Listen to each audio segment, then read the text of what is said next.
Fin du 27e sommet de l'Union africaine ouvert hier dimanche dans la capitale rwandaise. Le chef de l'État Faure Eswazimana Nyasimbe a participé aux discussions qui ont porté sur la lutte contre le terrorisme, la crise au Burundi, au Soudan du Sud et en Guinée-Bissau. Et les chefs d'État ne sont pas parvenus à choisir un nouveau président de la Commission de l'Union. Et puis le gouvernement togolais renforce le dispositif de stockage des denrées alimentaires. 28 magasins ont été construits à travers le pays. Celui de Kara a été inauguré cette semaine. Voilà pour les titres de cette édition. Bonsoir à toutes et à tous. Je vous le disais donc en titre, le 27e sommet de l'Union africaine s'est achevé donc ouvert dans la capitale rwandaise. Et les chefs d'État des 54 pays membres de l'Union, dont le chef de l'État Faure Eswazimana Nyasimbe, ont été confrontés à des sujets brûlants de l'heure comme la recrudescence des violences au Soudan du Sud, la crise au Burundi, le terrorisme transnational, l'éventuelle réintégration du Maroc au sein de l'Union. Et ils ne sont pas parvenus à l'élection d'un nouveau président de la Commission de l'Union africaine à la succession donc de Madame Zuma. Retour sur les travaux de ce 27e sommet de l'Union africaine qui s'est tenu à Kigali sur un commentaire de Antoinette Romao. Voir. 2016, année africaine des droits de l'homme avec un accent particulier sur les droits des femmes. C'est le thème central du 27e sommet de l'Union africaine UA, ouvert hier à Kigali au Rwanda, en présence de plusieurs chefs d'État et de gouvernement africains dont le chef de l'État Faure Eswazimana Nyasimbe. Cette conférence des chefs d'État de l'UA se referme ce lundi par la mise au point d'un plan de paix pour le Soudan du Sud, le souhait du Maroc de réintégrer l'UA, l'annonce du passeport africain pour faciliter la libre circulation des personnes, puis la création d'une taxe pour financer l'organisation panafricaine. Elle est fixée à 0,2% sur tous les produits d'importation vers les 54 États membres de l'UA, à l'exception de certains produits de première nécessité. C'est désormais le prix à payer pour aller progressivement vers l'indépendance de l'organisation panafricaine vis-à-vis des pays donateurs. L'hôte du sommet, le président rwandais Paul Kagame, tout en saluant les initiatives prises par l'Union africaine pour renforcer la paix et la sécurité sur le continent, a souhaité voir se concrétiser les différents engagements pris en faveur du développement économique de l'Afrique. La présidente sortante de la Commission de l'Union africaine, Nkosazana Dlamini Zuma, a exprimé sa satisfaction par rapport au développement économique et aux projets d'infrastructure en Afrique, mais elle reste inquiète face aux crises et à l'insécurité de plus en plus menaçantes sur le continent. Le sommet de Lomé sur la sécurité maritime, prévu en octobre prochain, se penchera davantage sur ces défis. Par ailleurs, le président tchadien Idriss Déby, président en exercice de l'UA, a proposé la création d'un fonds africain qui serait consacré à la lutte contre le terrorisme. Il souhaite également qu'un projet de force africaine d'intervention rapide évoqué depuis plusieurs années se concrétise. Présente à cette conférence des chefs d'État et de gouvernement de l'Union africaine, la jeunesse a sollicité la création d'un fonds africain de la jeunesse d'ici à 2017 et d'un fonds de développement de la jeunesse dans chaque pays. Sur ce point, le Togo a été cité comme un bon exemple avec plusieurs projets initiés en faveur des jeunes. Après la cérémonie d'ouverture du sommet, un dîner a été offert au chef d'État par l'hôte du sommet, le président rwandais Paul Kagame. Les chefs d'État africains réunis à ce 27e sommet ne sont pas parvenus à désigner un successeur à la présidente de la Commission de l'Union africaine, Nkosazana Dlamini Zuma, et cette élection a été reportée à janvier 2017 au prochain sommet à Addis Abeba. Et à Kigali, en marge de la conférence des chefs d'État et de gouvernement de l'Union africaine, le président de la République, Faure Sezimna Nyazingbe, a eu une séance de travail avec son homologue égyptien Abdel Fattah al-Sisi. Et vous le voyez sur ces images, les échanges élargis aux membres des deux délégations ont porté sur le dynamisme et le renforcement de la coopération entre l'Égypte et le Togo. Et le chef de l'État a également conféré avec son homologue congolais Denis Sassou Nguesso. Le renforcement de la coopération entre Lomé et Brazzaville a meublé les discussions entre les deux chefs d'État présents donc dans la capitale rwandaise à ce 27e sommet de l'Union africaine. Voilà donc ce qu'on pouvait retenir de la participation du chef de l'État à ce 27e sommet de l'Union africaine qui s'est tenu donc au Rwanda. Et nous marquons une pause maintenant pour vous parler d'un dispositif de lutte contre la pauvreté mis en place dans notre pays depuis quelque temps. Il s'agit des plateformes multifonctionnelles.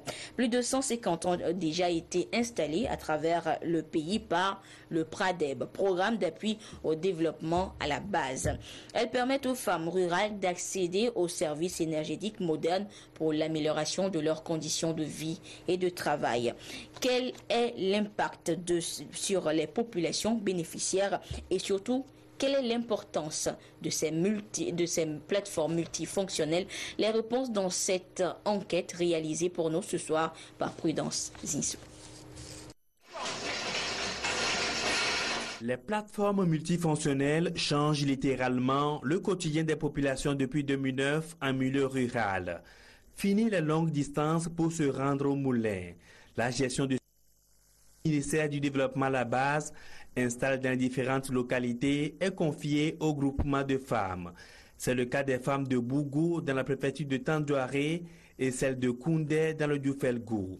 Plus de 150 plateformes multifonctionnelles ont été déjà installées par le PRADEB à travers tout le pays. Elles ont permis à environ 170 000 femmes et jeunes des localités rurales d'accéder aux services énergétiques modernes pour le développement des activités génératrices de revenus en vue d'améliorer leurs conditions de vie. On est plus de 30 femmes.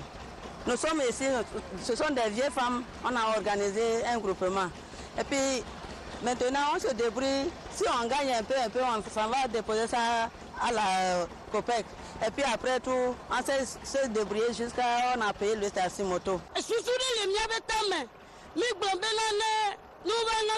Nous envisageons soutenir les élèves démunis pour la rentrée prochaine. Nous remercions les autorités de nous avoir montré la voie du développement.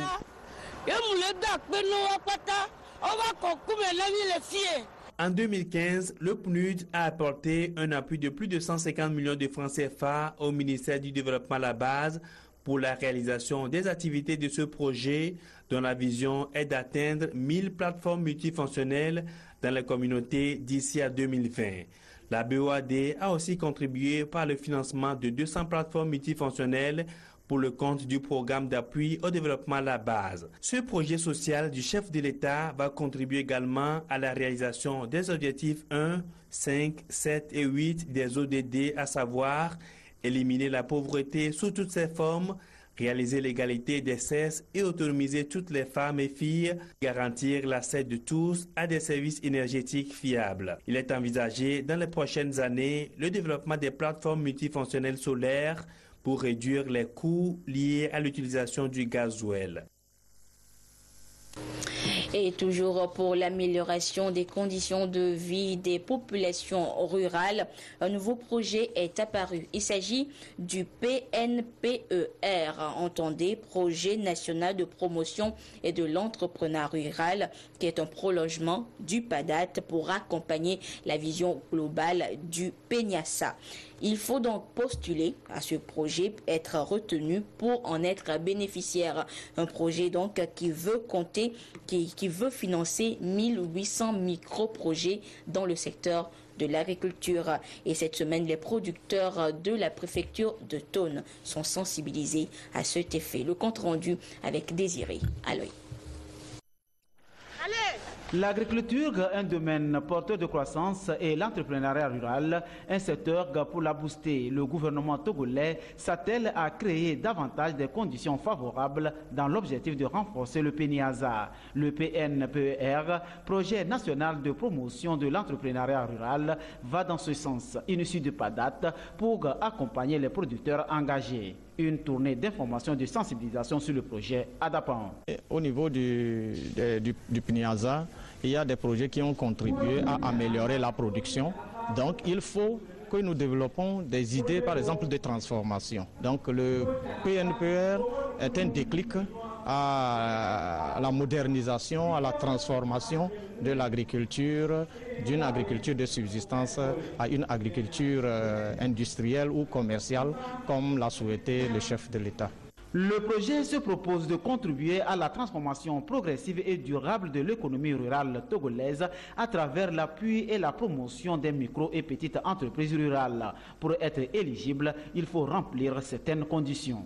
Il faut avoir suivi une formation en entrepreneuriat, avoir un objectif dans ton entreprise, et puis il faut avoir un compte dans une institution de microfinance de la place et être capable de mobiliser 10% de ton plan d'affaires. Ça, c'est pour les individus. Maintenant, pour les sociétés coopératives, c'est presque les mêmes conditions, à la différence que dans la société coopérative, il y a un objectif que les membres visent et puis ils doivent mobiliser 15% du plan d'affaires.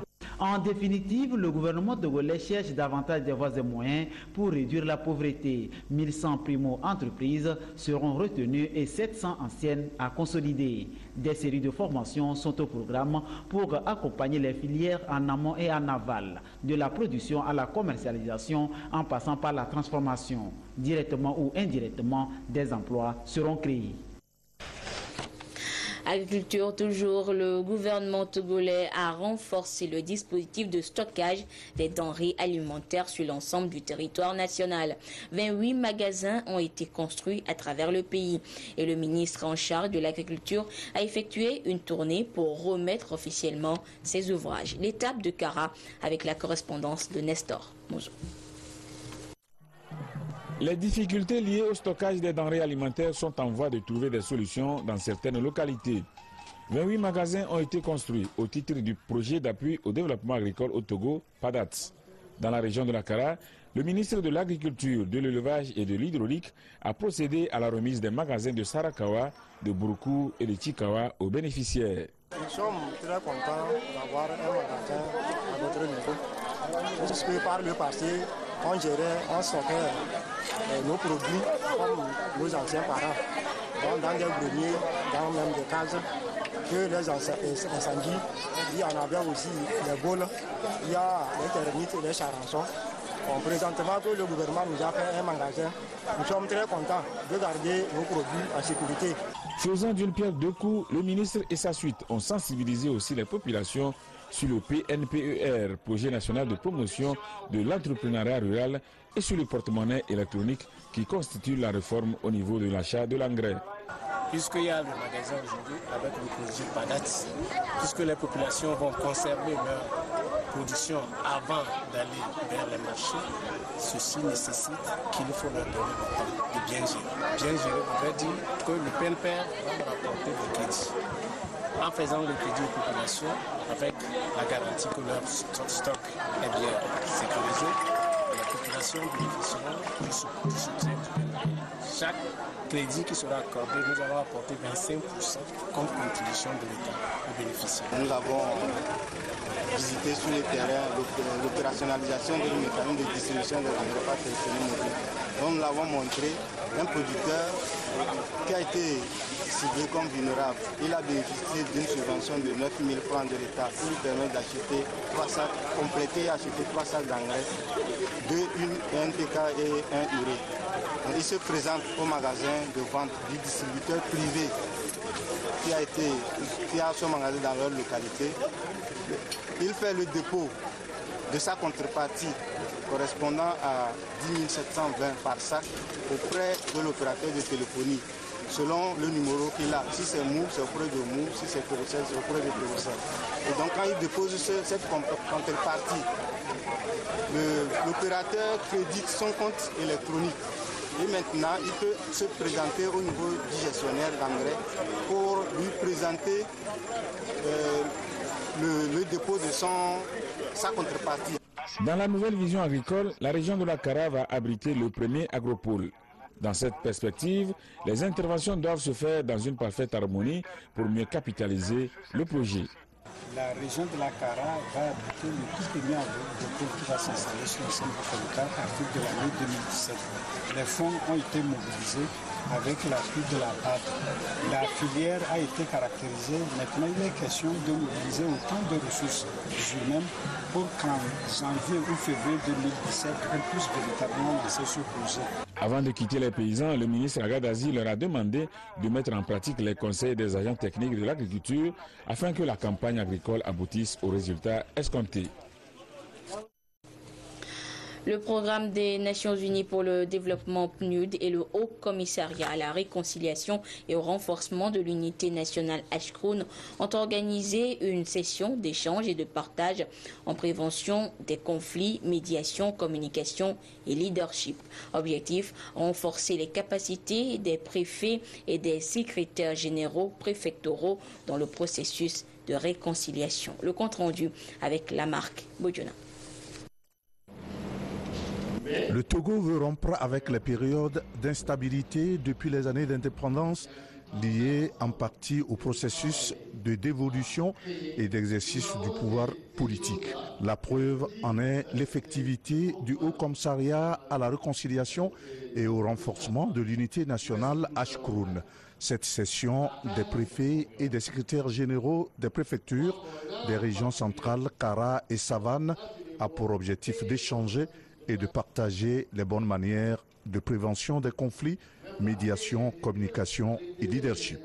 En matière de prévention et de résolution de conflits, il faut mettre plutôt l'accent sur ce qui prévient les conflits, d'où viennent les sources de conflits.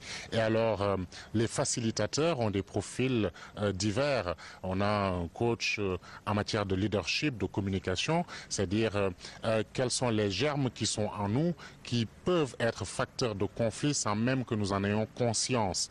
Et puis ensuite, puisque nous avons en face de nous des administrateurs, quelles sont les règles en matière de négociation, de médiation, mais aussi en matière juridique, dans un état donné pour régler les conflits quand ils surviennent. Bref, qu'est-ce qui fait le leadership de l'administrateur moderne qui serait plutôt dans une posture de régulation pour désamorcer les conflits ou alors quand les conflits surviennent, comment les résoudre?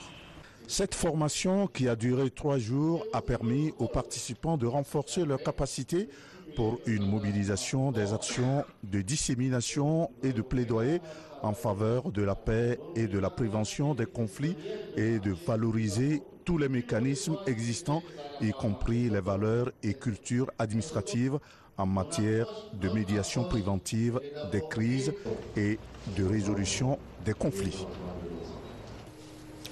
À Lomé, le ministère en charge de l'action sociale et de l'alphabétisation, avec l'appui de l'Organisation islamique pour l'éducation, les sciences et la culture ISESCO, forme depuis ce matin les cadres d'alphabétisation et d'éducation non formelle en conception et élaboration des matériels didactiques d'alphabétisation selon l'approche par compétences. Tout ceci pour une amélioration de cette forme d'éducation au Togo. Des précisions avec Christine Péché-Kialoudé. 16% de la population mondiale selon les statistiques est analphabète. Au Togo, l'analphabétisme touche 43,3% des personnes âgées de 15 à 44 ans. Pour remédier à la situation, le plan sectoriel de l'éducation a prévu l'amélioration de la qualité de l'alphabétisation. Après l'élaboration d'un curriculum d'alphabétisation et de post-alpha, il était nécessaire de passer à la production du matériel didactique. Lorsque vous regardez les statistiques donnent le taux d'alphabétisation, le taux d'analphabétisme au Togo qui est de 43,3%. De la tranche 15-45 ans, vous comprenez que c'est la tranche la plus active qui doit être la force de production. Il y a alors nécessité de renforcer, de donner les compétences et les capacités à cette tranche. L'un des facteurs pour la bonne qualité de l'alphabétisation est la disponibilité du matériel didactique performant. Pour un meilleur résultat selon les analyses, il faut l'élaborer en tenant compte des besoins des bénéficiaires. Les cadres de la direction de l'alphabétisation et de ses services déconcentrés sont à cette école. Ces matériels sont importants dans la motivation à l'apprentissage, le maintien même des auditeurs dans les centres d'alphabétisation. Il s'agira d'initier les participants à cette stratégie. Comment élaborer, concevoir les matériels, élaborer, rédiger ces matériels didactiques selon l'approche par compétence et aussi après la rédaction, comment illustrer et puis évaluer. 15 acteurs en conception et élaboration des programmes d'éducation non formelle au profit des enfants non scolarisés et déscolarisés avaient déjà bénéficié d'une telle formation. Toutes ces actions font partie de l'ensemble des stratégies pour la qualité de l'alphabétisation au Togo. L'Office togolais des recettes veut, lui, améliorer la qualité des services rendus aux contribuables. Une quarantaine de ses agents sont formés depuis ce lundi en technique d'accueil professionnel. Une stratégie pour l'OTR de donner plus de visibilité à ces services et renforcer ainsi le partenariat avec les contribuables, notamment les opérateurs économiques. Le compte rendu avec Prudence Zizou. Bonjour madame. Bonjour, votre nom s'il vous plaît. Un accueil parfait, des services de qualité rendus aux contribuables dans toutes les divisions, ce sont là des valeurs professionnelles que l'Office togolais des recettes entend promouvoir chez ses agents techniques. Caissiers, vérificateurs, secrétaires et agents d'enregistrement vont apprendre les meilleures techniques d'accueil professionnel pour relever les défis de prestation de services au sein de l'Office et ses différentes divisions. Étant un agent de la direction de la communication et des services aux usagers, il serait qu'on mette en pratique, il serait de bon ton qu'on puisse mettre en pratique ce qu'on aurait reçu comme formation. Et étant un personnel de front, cela nous amènera à améliorer l'accueil au niveau des contribuables, que ce soit au bureau, que ce soit au téléphone ou lors des sensibilisations. Je veux vraiment avoir la capacité nécessaire d'accueillir, de servir tous les clients de l'OTR ainsi que les visiteurs de l'OTR. Cette rencontre de remise à niveau a reçu l'accompagnement du Fonds national d'apprentissage, de formation et de perfectionnement professionnel. Et c'est le cabinet Perform Stratégie Corporate qui assure l'encadrement de ses agents techniques pour une semaine avec des modules adaptés aux régies financières. Il y a la première partie qui porte sur la communication dans l'entreprise, parce que pour accueillir, il faut savoir ce que c'est que la communication, quels sont les éléments clés de la communication, quelle est l'importance de la communication en entreprise et de la communication interpersonnelle. La deuxième partie porte sur l'accueil physique et la troisième partie porte sur l'accueil téléphonique. Cet engagement de l'OTR a renforcé le partenariat avec les contribuables en leur garantissant un bon accueil, permettra également d'améliorer la visibilité de cette institution. La courtoisie est une des valeurs cardinales à l'Office togolais des recettes.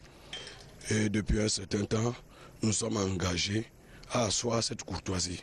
Et pour l'asseoir, nous avons prévu un certain nombre de formations, parmi lesquelles l'accueil professionnel. C'est ça qui se déroule aujourd'hui pour outiller les agents qui sont au front office, qui rencontrent les usagers, qui rencontrent les contribuables, afin de pouvoir bien les accueillir, pour qu'il n'y ait pas de frustration. C'est toute une série de formations qui s'ouvrent ainsi avec la quarantaine d'agents techniques. Résultat attendu, une meilleure mobilisation et sécurisation des ressources internes de l'État.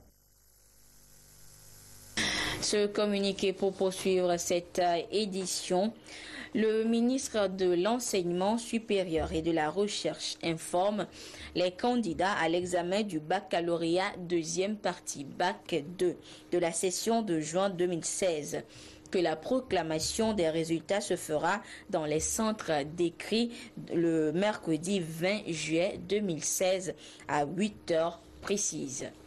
Les épreuves orales débuteront le même jour à partir de 10 h. Par ailleurs, les résultats seront disponibles par SMS dès demain, mardi 19 juillet 2016, à partir de 18 h. La direction générale de l'Office du baccalauréat est à votre disposition pour tout renseignement complémentaire. Dans l'actualité africaine, la conférence mondiale sur le sida s'est ouverte à Durban ce lundi, en Afrique du Sud. L'objectif est d'éradiquer l'épidémie dans le monde d'ici 14 ans.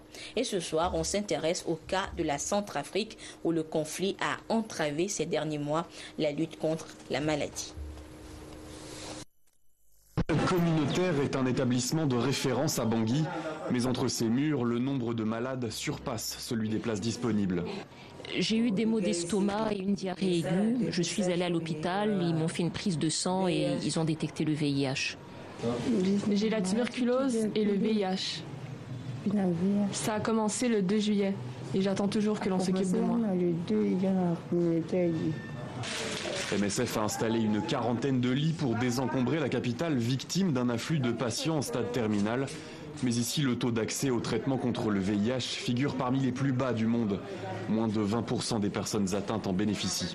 Souvent, vu leur état, ils préféraient de rester à la maison parce qu'ils ne disposaient pas d'argent pour venir à l'hôpital. La capacité d'accueil, elle est trop faible. Parce qu'on est obligé de libérer une patiente auquel il est un peu amélioré et de recevoir celui qui est dans un état vraiment grabataire. Conséquence de la guerre civile de 2013, le budget de l'État est en chute libre et ses services médicaux sont rompus en province dans des poches de rébellion armée. Alors souvent, l'aide humanitaire se substitue au travail du ministère de la Santé. Il arrive parfois qu'on a des personnes qui ont un statut VIH connu, précédemment sous traitement, mais qui ont abandonné les traitements compte tenu de toute la violence et toute la crise qu'a connue le pays. Il sera surtout question de prévention lors de la conférence internationale sur le sida qui s'ouvre à Durban. Le cas centrafricain rappelle qu'il s'agit aussi d'un problème d'accès au dépistage et aux soins.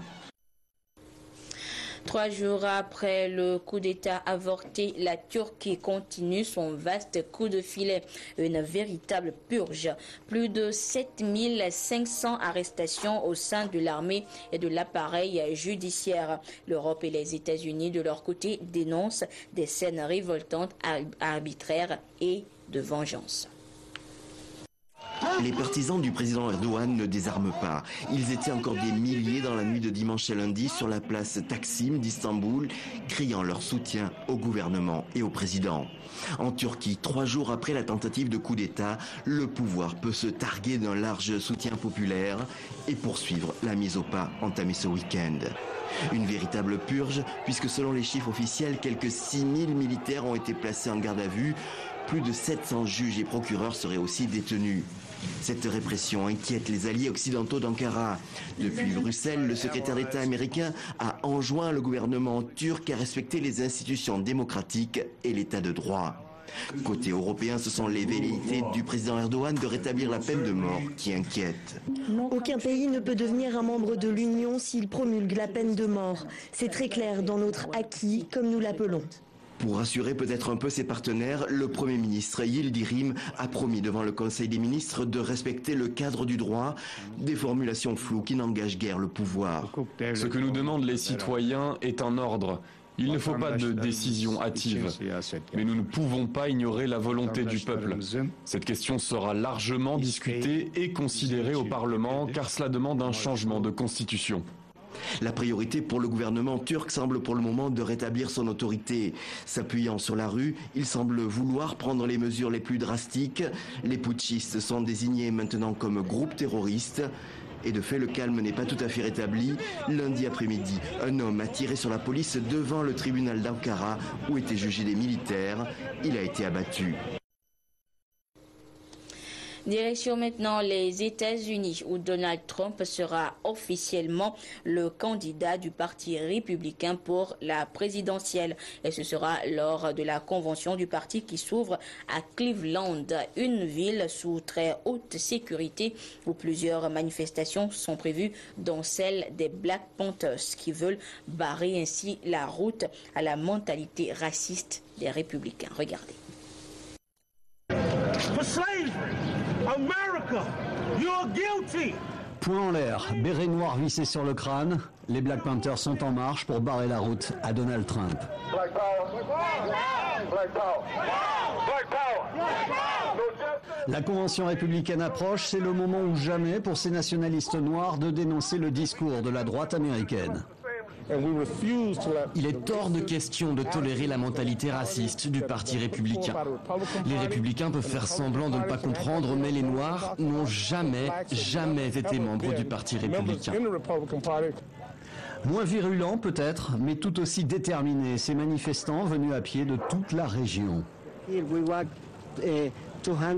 Nous avons fait 400 km uniquement pour dire qu'on ne tolérera pas plus longtemps la haine. Je suis là pour m'opposer à Donald Trump et à ses opinions racistes, homophobes et islamophobes.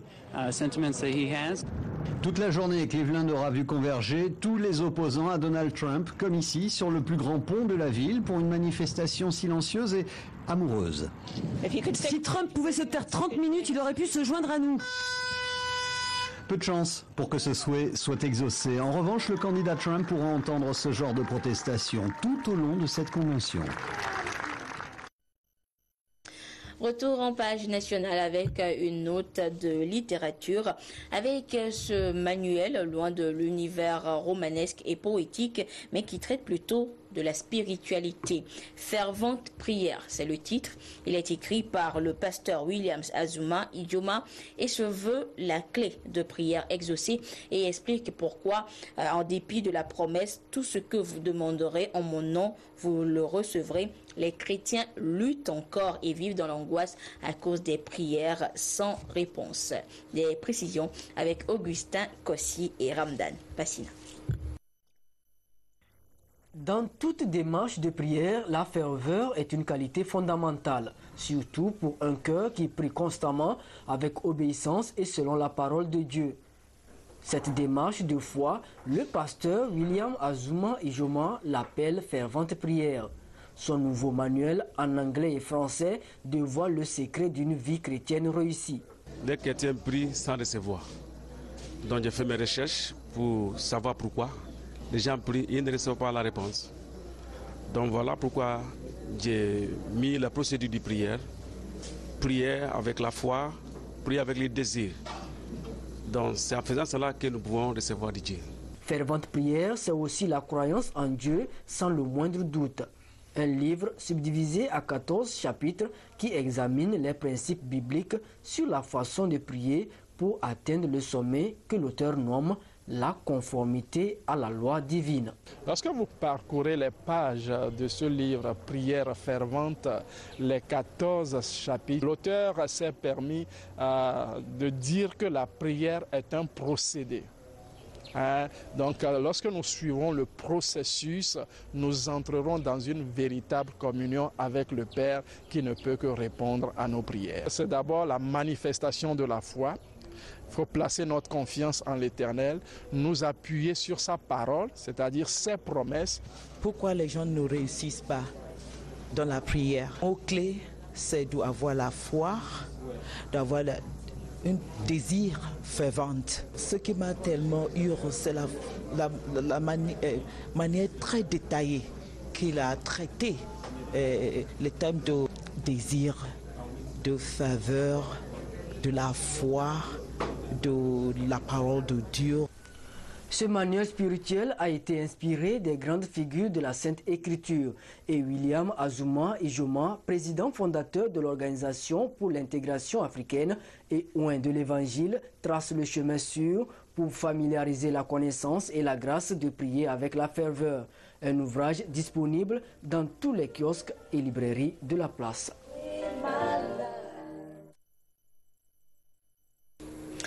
Voilà, c'est sur cette note spiritualité que se referme cette édition.